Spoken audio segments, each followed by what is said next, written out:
I look out over the horizon, watching the gentle crash of waves on the shore.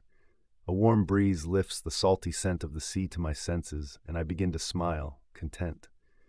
I dig my toes into the sand, feeling the chilliness of the earth below its sun-warmed surface. It's peaceful here. The rhythm of the waves lapping the sanded shore is hypnotically serene. I watch the crabs scuttle across the sandy shoreline, their sideways motion a beautiful dance of nature. And there we go again, my mind taken by those beautiful little creatures, crabs. They're everywhere, on the beach, in the water, in my thoughts, even on my mind's canvas when I close my eyes. Bother it? No. It's quite the contrary. I've come to celebrate them in the shadowy recesses of my every thought, there whenever my mind goes silent. How can such a fascinating entity not be beautiful? Beautiful, like their adaptive spirit to a bountiful yet hostile world. I pick up a dried piece of coral and begin to muse over it. Animals, no organisms like this, they're what build our planet's protective barrier. And yet, just like that, a tiny distraction, my thoughts pivot back to the crabs.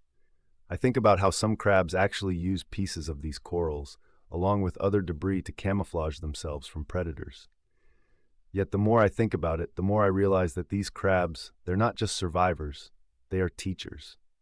Crabs teach us to move sideways when we really have to. Not everything is about moving forward. Sometimes going around an obstacle is more logical, more practical. Such a refreshing perspective. Again, it is akin to acknowledging not every problem is supposed to have a direct solution. Maybe, just maybe, there is a way round. In the absence of claws, crabs have even taught us about negotiation, about peace. The coconut crab, for instance, with pincers strong enough to crack a coconut shell, chooses diplomacy over violence to settle territorial disputes. The ritual is called boxing, where they measure their claws against each other. Isn't that a fascinating display of conflict resolution?